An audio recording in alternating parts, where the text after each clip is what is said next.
to reference the Oratrice.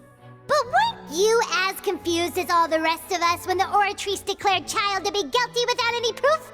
Otherwise, you should have come up with a good explanation for that by now.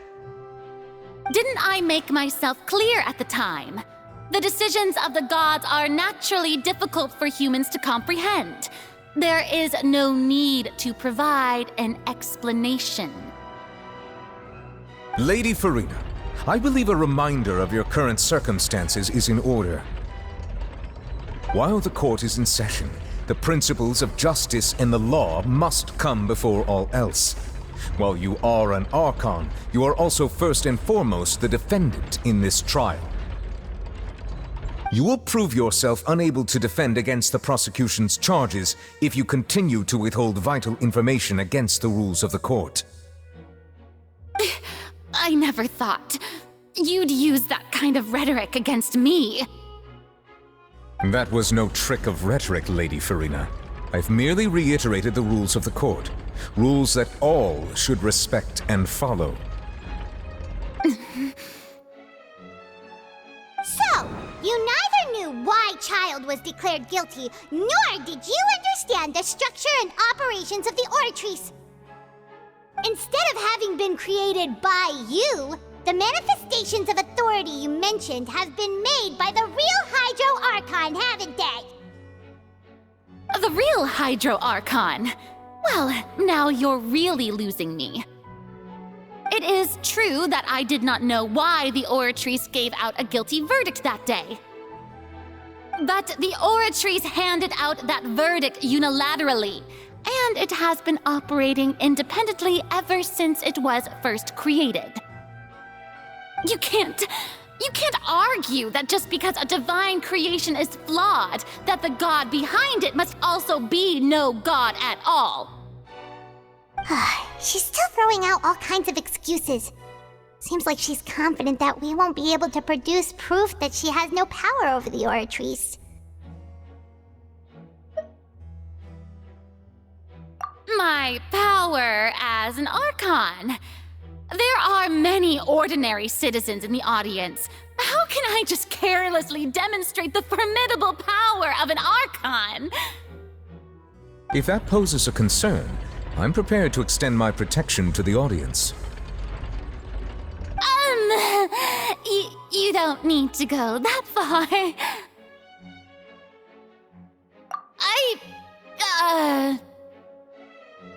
Aren't you the Hydro Archon?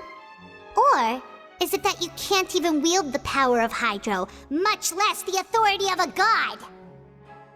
Indemnitium! Yes! It's all because of Indemnitium! All Archons derive their power from the faith of the people, and I've converted the people's faith in justice into Indemnitium! Thus did I give up all of my divine power to provide everyone with energy for their daily lives. Have you ever seen a more magnanimous god? Isn't that a huge stretch? Yeah, no matter how generous an Archon can be, how could they give up all their power? Can a god with no power even still be called a god? It seems like nobody's buying Farina's excuse. Hey, come now, everyone. Please don't stare at me as if I was a liar. I'm still the same Farina you knew, right? The one that you loved. Shouldn't you want to believe in me? Please, you've got to believe me. If what the prosecutor said is true, she really has committed a grave offense. Did she deceive all of us? And all of our parents and grandparents too? And all of our ancestors? Ever since they were born? Enough! That's enough. Tell me then, if I'm not the real Hydro Archon, then who is? If you have no evidence of another Hydro Archon's existence, nor can you find anyone who can back up their claim to be such, then what grounds have you to say that I'm not actually the real deal? Wow, She came up with yet another argument. How can we refute her now? Seems like she really doesn't want to give up.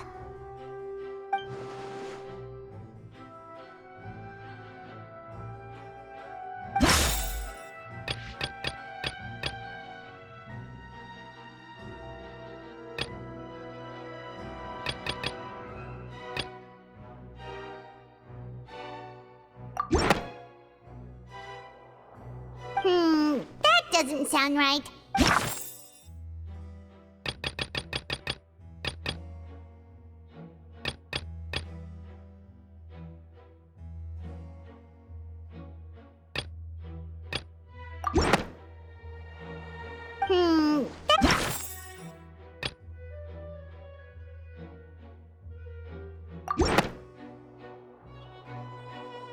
It has been established that all Fontanians can dissolve in water from the primordial sea. And that means...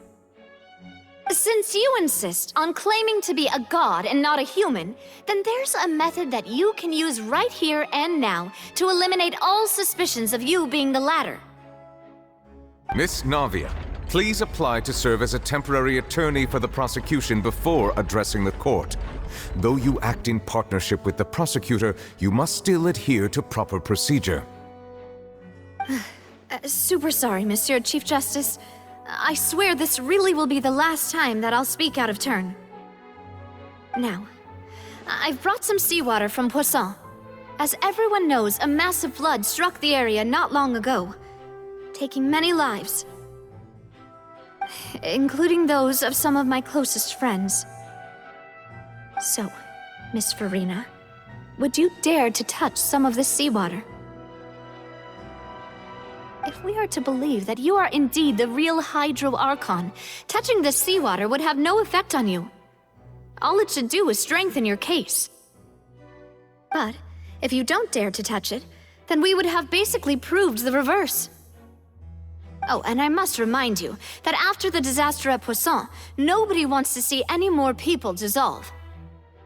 I do hope you'll act prudently and choose the simpler path of admitting guilt. Navia from the Spina di Rasula.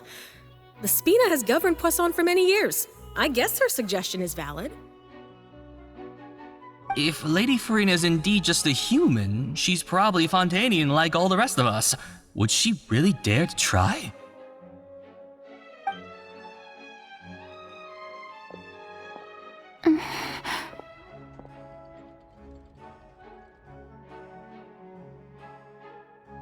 Lady Farina, this test has been unilaterally proposed by the prosecution. As it falls outside the realm of standard court proceedings, you possess the right to decline participation.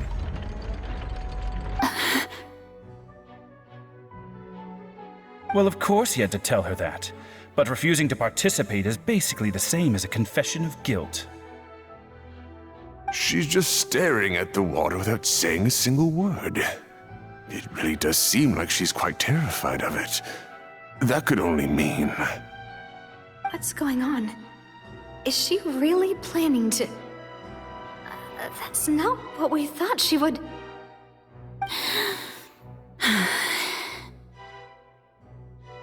Due to the inherent risk of the test, Lady Farina, you may... What? Hey!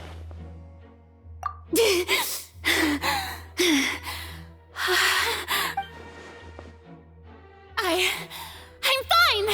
Look at me, everyone! My hand is still here!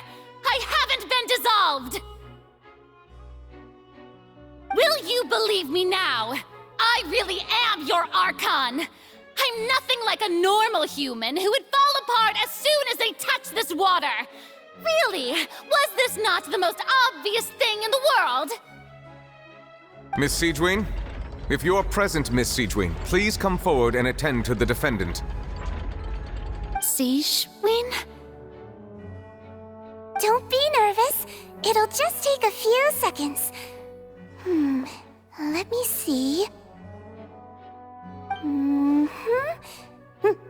That should be enough. Please announce the results of your evaluation to the court, Miss Sigewinne. As everyone doubtlessly saw, Miss Farina was displaying symptoms of hyperventilation and flushed skin. These indicate that she was experiencing the adverse effects of exposure to primordial seawater. The extent to which she was affected is the same as other humans when exposed to primordial seawater of a similar concentration. Thank you, Miss Sigewinne. Lady Farina, you may return to the defendant's stand. Oh, wait. What did she just say? I didn't get dissolved. Shouldn't that be enough to prove my innocence? Well, considering your tendency to run from your problems, we did originally prepare a direct sample of the seawater around Poisson. However, after extensive discussion, we exchanged it for a sample that is not concentrated enough to dissolve an actual human. After all, on the off chance that something entirely unexpected might occur, we don't want anyone else to lose their life to the sea. Yeah, so out of regard for Farina's life, you secured a low-concentration sample and asked the head nurse to serve as an expert witness. It's a great thing that the direct sample wasn't actually used. Farina could have... I can't believe... You...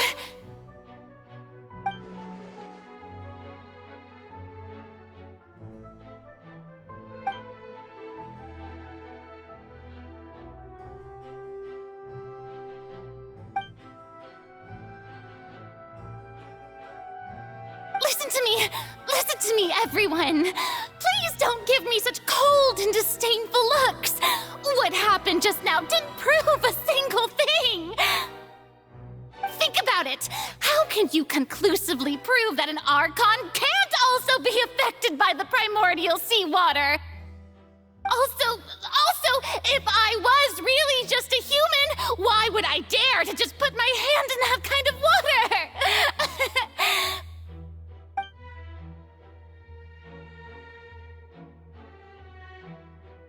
Please, anyone, just listen to me!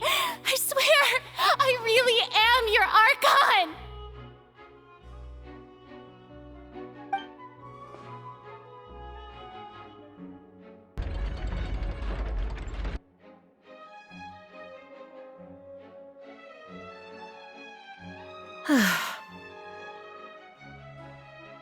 I don't think anything she says at this point will sway anyone. The odds are just too stacked against her now. With all the things that have been said, Paimon doesn't think there's any way left for Farina to win. I believe the time for arguments and presentation of evidence has come to an end. If there are no objections, we will move on to the final judgment.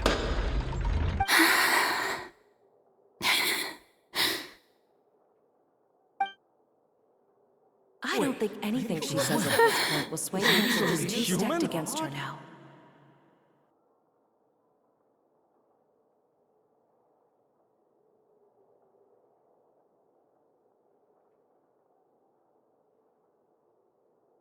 In my capacity as Chief Justice, I shall now render judgment on Farina's misrepresentation of herself as the Archon of Fontaine. As a human who knowingly deceived her fellow citizens, Farina is... guilty.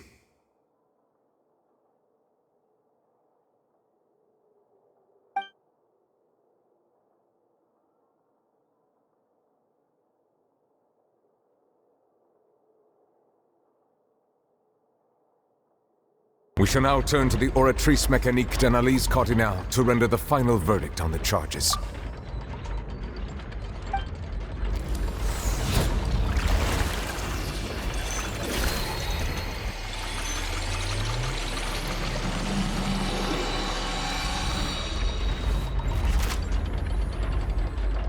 According to the judgment of the Oratrice Mécanique d'Analyse Cardinale, Farina is...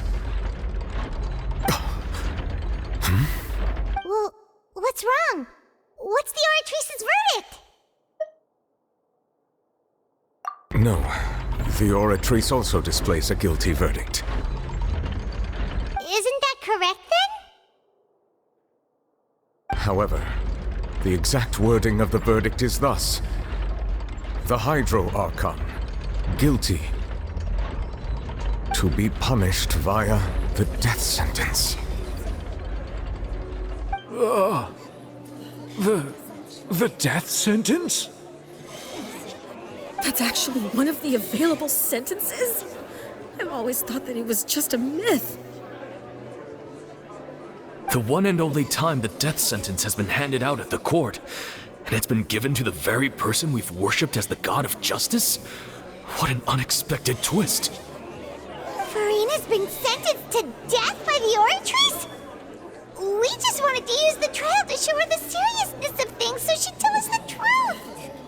How did things escalate this quickly? This outcome is indeed quite strange. According to Fontaine's current definitions of justice, as well as its recommendations for criminal sentences, is this sentence really appropriate for the crimes that have been committed? Yeah, even Fauché wasn't sentenced to death by the Oratrice. You know, the real evil mastermind behind the serial disappearances case. Indeed. Not only is Farina's sentence overly excessive, the very point of our trial today was also to prove that Farina has never been the Hydro Archon in the first place. But now, the Oratrice seems to have deliberately invoked the title of the Hydro Archon. What does this mean?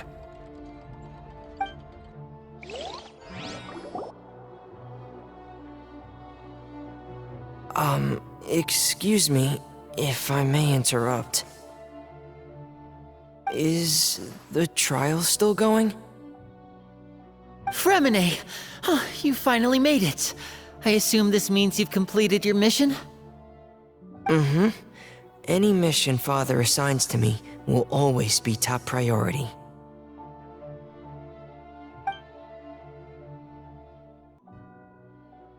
Is that the first prophecy slate? Huh. So the knave privately arranged for Fremine to try and find the missing slate. I looked everywhere and finally found it at the bottom of the sea. It took me a long time to get around some dangerous stretches of water. But has the trial already concluded? Then doesn't that mean I've come too late? Oh no. Father will be disappointed in me. Thank you for your hard work, Mr. Fremine. Please allow me to review the record left on the slate.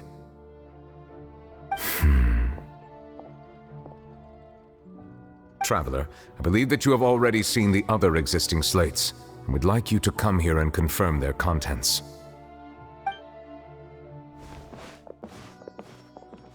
Huh? So what do you see? What is it?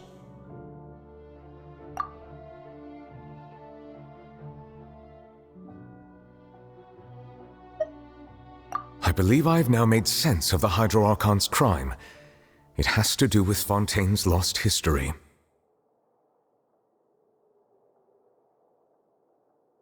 Huh? Isn't the Hydro Archon just guilty of deceiving her people? Oh, wait, no, that's Farina, and we've already proven that she's not the Hydro Archon. So when you say Hydro Archon, do you mean the real Hydro Archon we've been kinda talking about? In truth, everything that you've encountered in Fontaine up until this point can be traced back to the contents of these stone slates. However, I'm uncertain as to how much sense they currently make to you. Okay, let's try to recall the contents of the other 3 stone slates. Paimon will do her best to help you remember.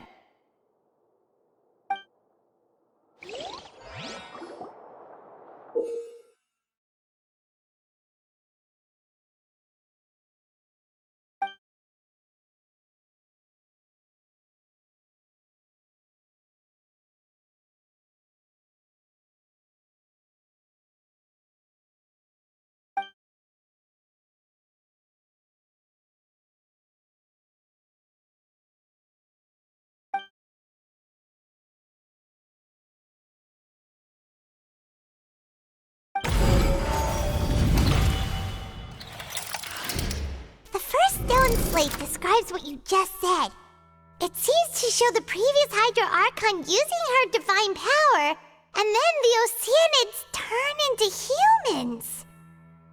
Does that mean that Fontanians are transformed Oceanids?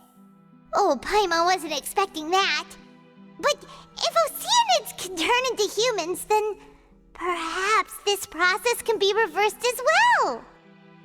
The second stone slate shows Celestia floating in the sky, and the Hydro Archon and her people worshipping it together.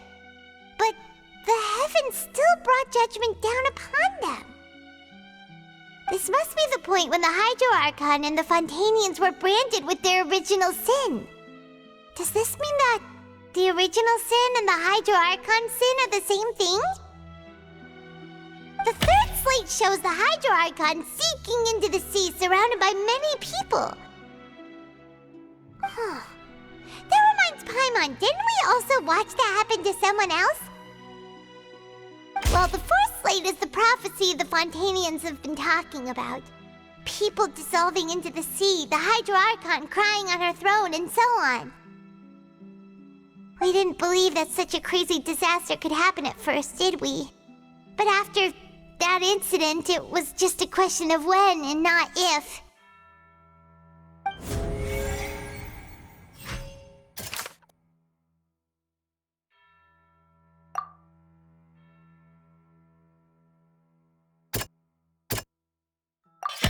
We know from the case of the serial disappearances of young women that Fontanians can be dissolved in primordial seawater, and the first stone slate tells us that long ago, the Hydro Archon used her power to turn Oceanids into humans. This might be the reason that Fontanians can dissolve.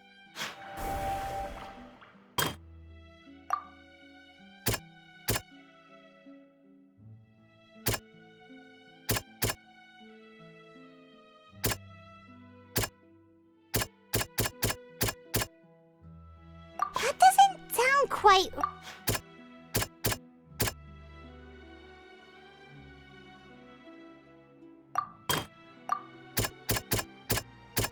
That doesn't sound...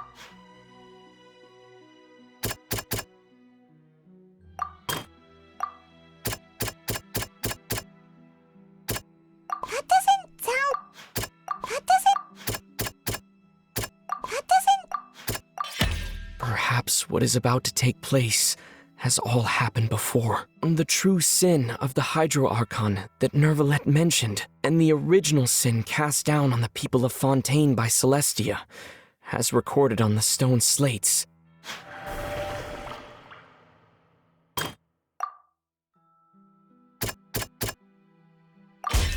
It's not as simple as falling into the sea. When Navia fell into the sea, her consciousness was subjected to judgment. The stone slates show the people gathered around the Hydro Archon in the sea. Could that be alluding to the same thing?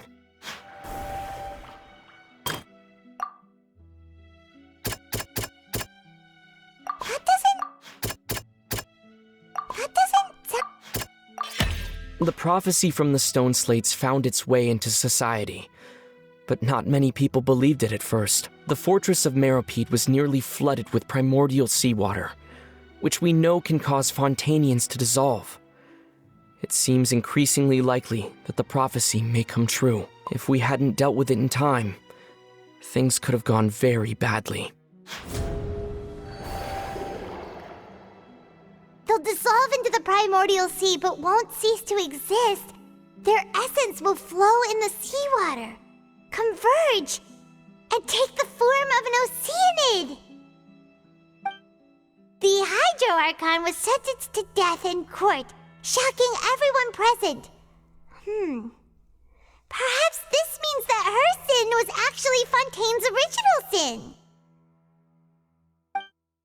Navia fell into the water inside those ruins, and she nearly dissolved.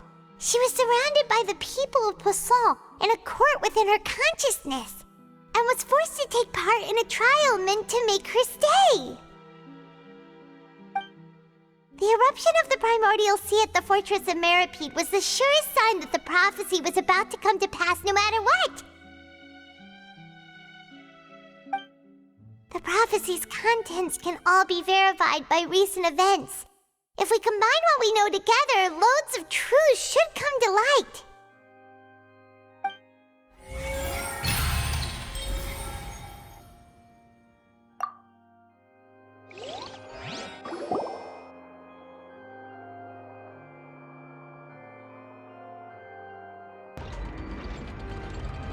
Huh? Oh, Paimon gets it now! So that's how you can make sense of it. But then it feels like we're going to have to share some truly shocking revelations. Let's hear them. Incredible. Linny, did you hear that? We're not real humans. All Fontanians were originally created by the late previous Hydro Archon, with Oceanids as their basis. The evidence for that can be found in how only Fontanians could dissolve in primordial seawater, and how all the girls Vacher dissolved were also turned into Oceanids. Oh, and according to Navia, when she was about to get dissolved, she also saw everyone gathered around for a trial, all of them in the shape of Oceanids.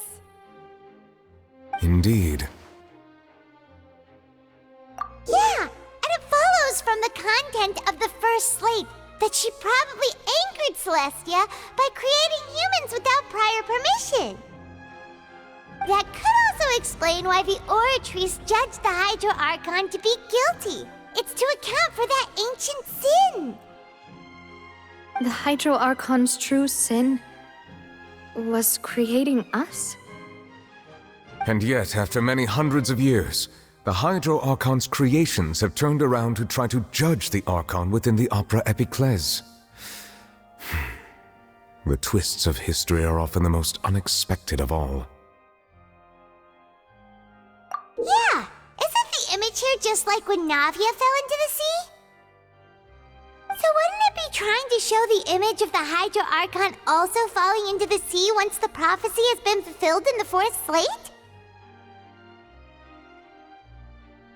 In the end, the people will all be dissolved into the waters, and only the Hydro Archon will remain weeping on her throne. Only then will the sins of the people of Fontaine be washed away.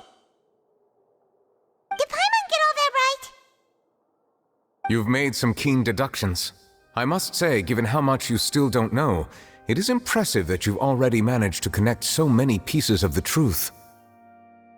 However, while you were able to decode all the information on the slates, they've also been etched with an additional layer of hidden information using a different power source. When we were at the ruins, I tried to decipher the hidden information recorded in the slates. But since we only had 3 slates at the time, I was unable to come to a full conclusion. Now that the slate collection is complete, I shall make another attempt to decipher the narrative recorded within. If everything goes well, we should finally be informed of the unadulterated truth.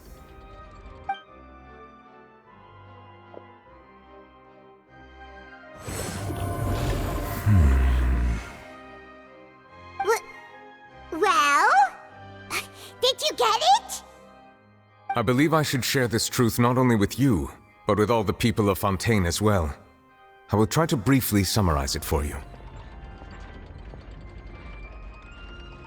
Your hypotheses regarding the origin of Fontanians and the sin of the Hydro Archon were both correct. In the Fontaine of old, the previous Hydro Archon sensed the yearning of her Oceanid familiars for life on land. The Oceanids were enamored with the beauty and romanticism of human beings, and wishing to have those experiences for themselves, expressed to the Hydro Archon their desire to become of a similar kind. However, even though water as an element is intricately linked with the power of life, the Hydro Archon, as one of the 7, did not possess the authority to create a new form of human life. Not one to give in, she eventually found a way to create permanent humanoid bodies for her familiars by appropriating the power of this planet's primordial sea. She poured primordial seawater into the Oceanid's blood vessels, creating humanoid mimics in the process. But if Fontanians were to ever come into direct contact with water from the primordial sea, the power within their bodies would escape these artificial restraints and return to the sea. As a result, their forms would collapse, and they would be reverted to their original forms as Oceanids. Of course, the Hydro Archon never received permission from the heavenly principles to create a new human race. And thus, the Hydro Archon and all of her creations came to shoulder the original sin of appropriating the power of the primordial sea. That is the true history of how the people of Fontaine first came into being. So we were all Oceanids before we turned into human beings? That's way too much information for me. I think I'm just going to pretend that I never heard a single thing. Wait, but if that's the truth, we can't let the Hydro Archon be sentenced to death. After all, her only sin was creating us. This really might be too much information for your regular Fontanian, but it does answer a lot of our questions. Alas, your hypothesis regarding the third and fourth stone slates was inaccurate. The slates' respective positions are, in fact, correct. A key point of the visual on the third slate is how all the individuals depicted in the water are humans rather than Oceanids. They have not been dissolved, which implies that the water depicted in this slate is not water from the primordial sea. The nation of Fontaine is the nation of Hydro, as well as the nation of trials and justice. Instead of being the literal element, the water in the scene symbolizes judgment and justice. You may also recall Navia's experience. When she fell into the sea, her consciousness was surrounded by that of many others who intended to hold a trial to determine her fate. Therefore, the meaning of the third slate is that the people of Fontaine shall try the Hydro Archon at the court of justice. Yes, it refers to our present situation. I think I'm following now. So, what you're saying is, even though we decided to put on this trial to avoid fulfilling the prophecy, in truth, everything we've done has happened exactly as the prophecy foretold. So now, it seems, we're the ones making sure it comes true. What should we do? Huh. No matter what, the prophecy will be fulfilled. Is this what it feels like to be a prisoner of fate? If that's the case, does that mean the scene in the fourth slate will also be fulfilled soon? Traveler, I would like to point out another small fallacy in your deductions. About the fourth slate, you probably thought that the eruption of primordial seawater beneath the fortress of Meripede served as the surest sign that the prophecy was about to come to pass, yes? However, I believe that rather than being a sure sign, that eruption could in fact only be a small warning of something far worse to come. As for the root cause of the catastrophe, I believe you've already encountered it once before.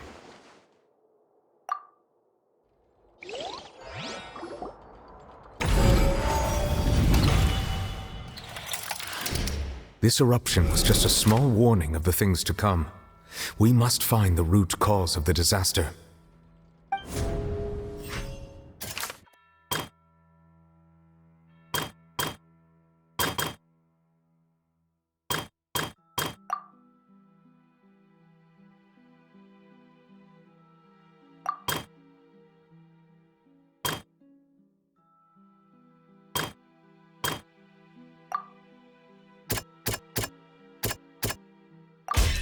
It was both dream and reality. If we're talking about a true culprit, that could only be that thing inside the primordial sea, right? The truth, the original sin, the trial, and the root cause of the disaster.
That was way too close! How did that thing just burst into the Opera House? Wait, was that the huge whale you saw in your dream? So we've met it at last. I understand very well why it has chosen to make an appearance here. That whale does not belong to Tevat. It is a monster that has traversed the stars, weeping all the while. It has been greedily consuming the energy from the planet's primordial sea, using it to grow. That is the main cause for the rising sea levels. And once it has finished consuming all of the energy contained within the sea, its next step will be... You said that when the Hydro Archon first created Fontanians out of Oceanids, she filled their blood vessels with primordial seawater. Precisely. That whale finds the blood of Fontanians nigh impossible to resist. Therefore, when it left the primordial sea, it decided to make its next stop a packed opera house full of food. Food in the form of Fontanians. We just barely managed to push it back, right? In that case, won't it come back to target the people again once it's managed to recover its strength? That is correct. Indeed, it is more accurate to say that we should thank that Harbinger for buying us some time. Without him, the whale would have likely come onto land far sooner. From the way he looked, he must have been fighting the creature for quite a long time. That battle maniac. We've always known that he had a special connection with that whale, but we definitely didn't expect it to help us out like this. Anyway, now that we know that this whale is the actual cause of the disaster recorded in the prophecy, all we need to do to stop the prophecy would be to find a way to beat it up, right? It is too late. It had already absorbed too much of the primordial sea's energy before we could notice it. At this point, it has become practically integrated with the sea itself. Even if the entirety of Tevat were to be destroyed, it could still survive and swim off towards some other world. That's not something I will accept. We've already done everything we can, and we even found the true culprit. We've come so far. You can't just tell me that the last hurdle is some impossible foe. That's just not fair. Indeed, that's not how a grand performance should end. I'll fight it to the end, no matter what. So the prophecy will be fulfilled no matter what, huh?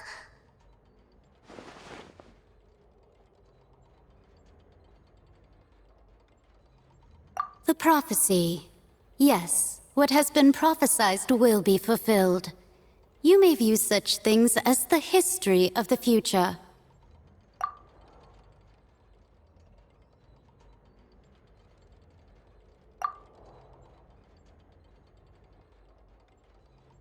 Just as prophecies are usually only the future as seen from the perspectives of the gods, could things be happening in hidden corners where the gods' gaze does not fall? Ultimately, fate shall serve as your only guide, no matter what will happen in Tevat's future. All you need to do is to play your part.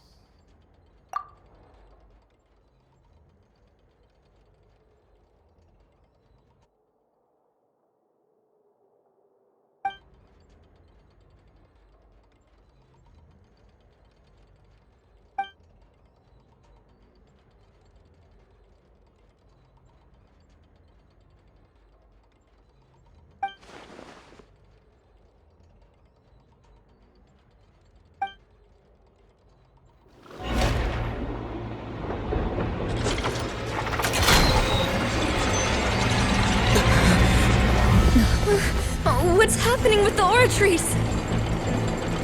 I believe it is preparing to carry out the death sentence.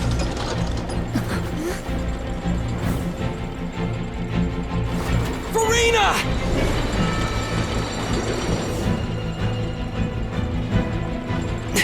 No, I still need answers.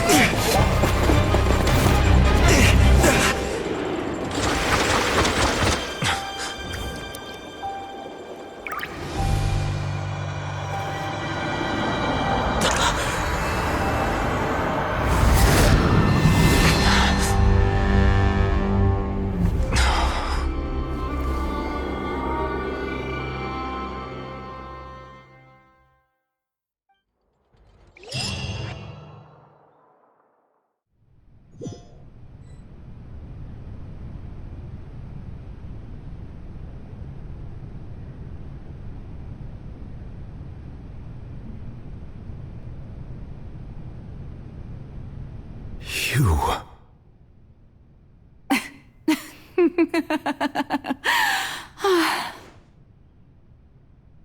Sorry. That shocked expression on your face is just too amusing. I couldn't help myself. You are not Farina. Who are you? The sweet sound of bewilderment. Marvelous. A sure sign that my attempt to deceive everyone was a resounding success. But to answer your question, I am Focalor. You know, the god. Focalor? Why did you deceive us? Oh, that wasn't my goal, of course. Goodness, no. But I had to fool everyone else too, if I was to stand any chance of deceiving the heavenly principles. Deceiving the heavenly principles? It's all because of that pernicious prophecy. Dreadful, wasn't it? Everyone doomed to dissolve.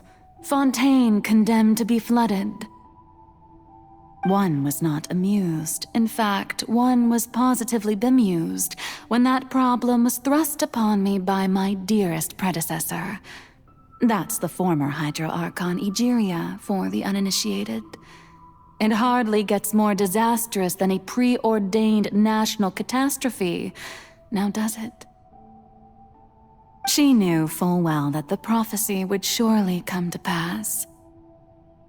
And as one of the seven, she also knew full well that one defies the heavenly principles at one's peril. So yes, as you have no doubt surmised, it was a rather impossible situation that I found myself in. I spent a terribly long time mulling it over, alone on the ocean floor. And I was almost growing barnacles by the time I finally realized there was only one possible solution to this confounding conundrum. I had to outwit the heavenly principles, allow the prophecy to be fulfilled, ostensibly at least, while saving everyone at the same time. I'm a genius, I know. I can only assume that's why Egeria chose me as her successor. Although, looking back now, it was hardly the inheritance one dreams of. Between the task of saving the nation, the quotidian duties of the Hydro Archon, and not to mention the original sin of creating a new race of humans, I dare say she left me quite a colossal mess to clean up. But one can only play the hand one is dealt. I did not choose this, any more than I chose to be one of her Oceanid familiars. So you were also once one of the Oceanids, transformed into a human by Egeria's hand? Yes, I was. I always dreamed of becoming human. And I still do, even now. In my eyes, to be human is to be part of the greatest opera ever known. After becoming a god, I separated my divinity from my body and spirit, leaving behind only a self that was as naive and bewildered as my past self on her first day as a human being. The me you see before you now is that divinity, and the human counterpart I left behind, I named Farina. She could feel joy, sorrow, and everything in between. She could be as vain and conceited, or as meek and vulnerable as she wished. Her strengths were of a kind only a human could possess, as were her shortcomings. But in my eyes, Farina's humanity was what made her perfect. She was perfectly human in every way. The person I always wanted to be. Anyway, so then I cursed her. All part of the plan, of course. The plan to deceive the heavenly principles. Do you still remember the final scene of the prophecy? The Hydra Archon alone, weeping on her throne. In order that the prophecy might appear fulfilled, I invited Farina to be an actress, to play the part of the Hydro Archon in the prophecy. Under the curse I placed on her, so long as I, Focalor's divinity, continued to exist, she could not die. But nor was she free to live her life in the pursuit of happiness. Instead, she was forced to take the stage in the opera house, to embrace the role of leading lady, to forever play the part of the god from the prophecy, all to create a deceitful appearance of that prophecy coming to pass. I suppose now you probably understand why your court is called the Opera Epiclese. But Farina is only human, isn't she? Even though she has had a long life, her mind is no stronger than that of any other ordinary human being. I cannot begin to fathom what she has had to endure. It must have been torture for her. It has indeed. And although she is, in a sense, me in human form, I most definitely owe her an apology for it. It's been 500 years. And all along, she's been playing her part in the most unimaginably long, unbearably lonely, and agonizingly painful opera of all time.